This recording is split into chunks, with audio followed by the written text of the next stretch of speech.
বাংলাদেশ জাতীয়তাবাদী দল জামালপুর জেলা শাখার সাধারণ সম্পাদক, জামালপুর সদর আসনের মাননীয় সংসদ সদস্য, আমাদের সকলের প্রিয় নেতা, আমাদের প্রিয় নেতা অ্যাডভোকেট ওয়ারেস আলী মামুন সাহেবের আহ্বানে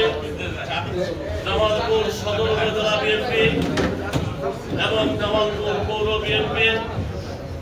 নেতৃবৃন্দের সমন্বয়ে ঈদ পরবর্তী শুভেচ্ছা বিনিময় অনুষ্ঠানের এই পর্যায়ে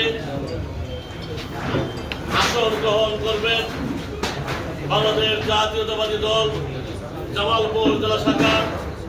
পরপর 4 বার নির্বাচিত সাধারণ সম্পাদক,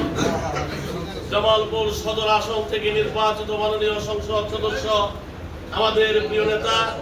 জনতা জনাব অ্যাডভোকেট ওয়ারেস আলী মামুন সাহেবকে তার আসন গ্রহণ করার আহ্বান জানাচ্ছি। আজকের এই সভার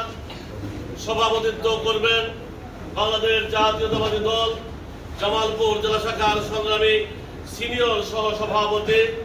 জনাব লুকমান আহমেদ খান লুটন ভাইকে সভাপতির আসন গ্রহণ করার জন্য আহ্বান জানাচ্ছি।